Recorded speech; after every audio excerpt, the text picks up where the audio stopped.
ये साइडले साइडले साइडले साइडने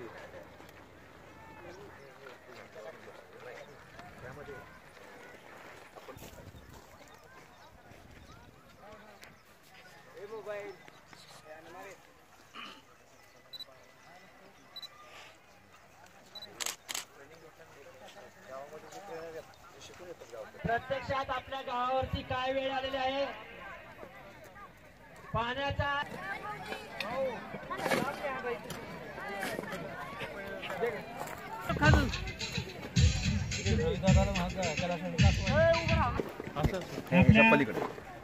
गावाची पाण्याची काही परिस्थिती आहे आपल्याला सर्व ग्रामस्थांच्या वतीने राजांना कळकळीने सांगायचं आहे या दुष्काळामध्ये तरी आपण त्यासाठी जलसंधारणाची कामं आपण हाती घेतलेली आहेत.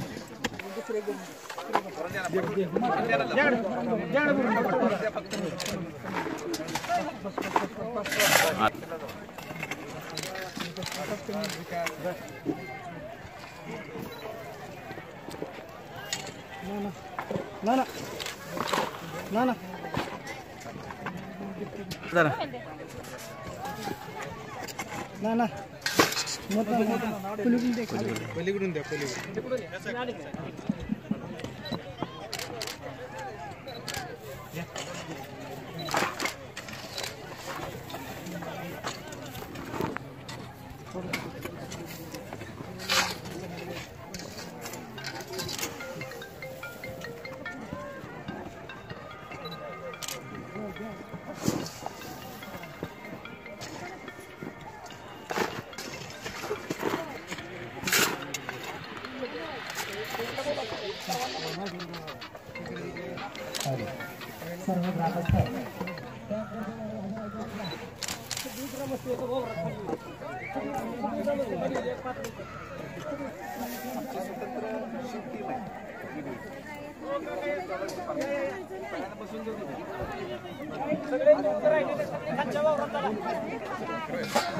चला या सगळे पलीकडे सगळे खाली या खालच्या वावरात या सगळे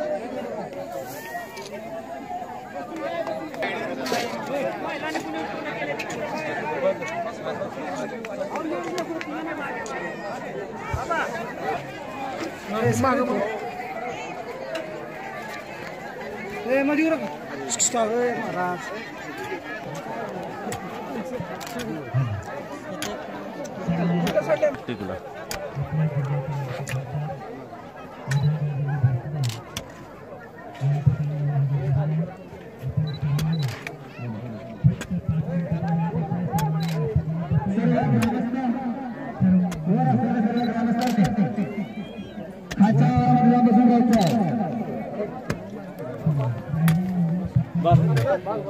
पाणी फाउंडेशनचा पाणी फाउंडेशनचा चिलेवाडी पाणी फाउंडेशनचा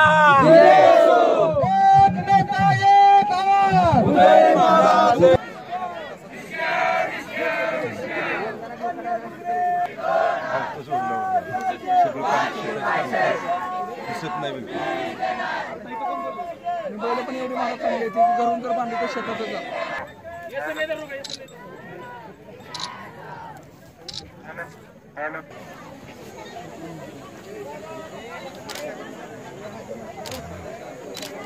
यार उभं काय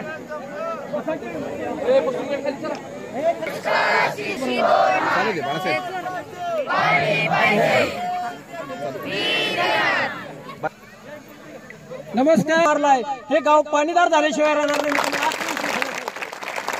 सगळ्यांना शुभेच्छा देतो आणि डॉक्टर साहेबांना विनंती करतो की आपण लोकांशी संवाद साधावा. स्टाईल मध्ये महाराज साहेबांचं, डॉक्टर साहेबांचं आणि उपस्थित सर्व मान्यवरांचं आपण फुले देऊन स्वागत करायचं.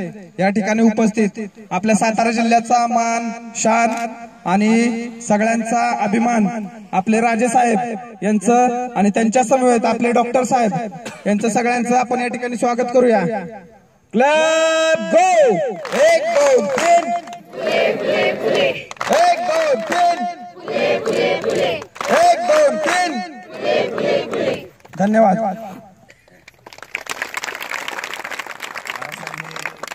गेले अनेक वर्ष पाण्याशी झगडणारं गाव, अशी महाराष्ट्रातली अनेक गावं आहेत की जी पाण्यासाठी झगडत आहेत. ह्या झगड कुठल्याही स्वरूपाची आर्थिक मदत करत नाही.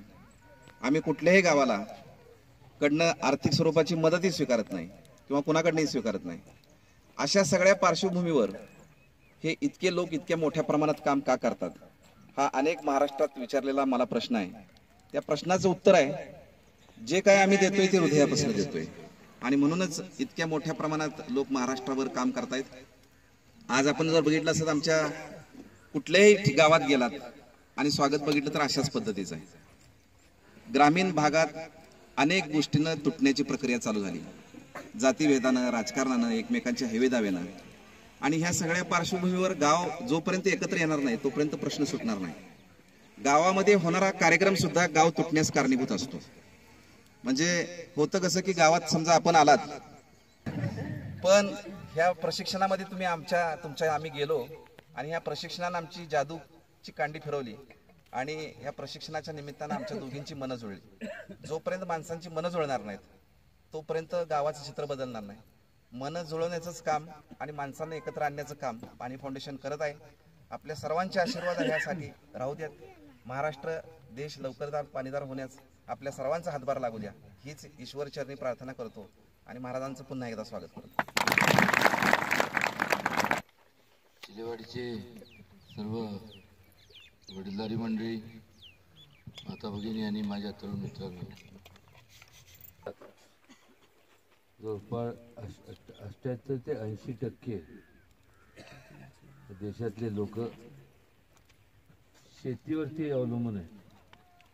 प्रत्यक्षात अप्रत्यक्षात हे सर्वजण तुमच्यावरती अवलंबून असतात. त्यामुळं शेतकरी जोपर्यंत सदन होत नाही, जोपर्यंत तुम्ही तुमच्या लोकांची आर्थिक परिस्थिती लोकांना सांगण्याचं काम करतात किंवा सांगण्याचं नाही, तर पाण्याचं महत्त्व पटवून सांगण्याचं काम करतात. पूर्वी आपल्याला माहित आहे 4 जूनला मुंबईत पण आलेलं आहे. त्याला कारणीभूत कोण? निसर्ग नाही. निसर्गामध्ये जो बदल झाला, तो बदल झाला कोणामुळं? माणसांमुळं. माणसं म्हणजे कोण? आपण.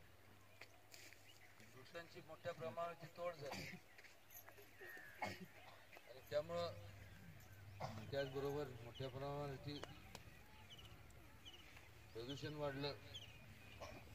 तितक्याच मोठ्या प्रमाणात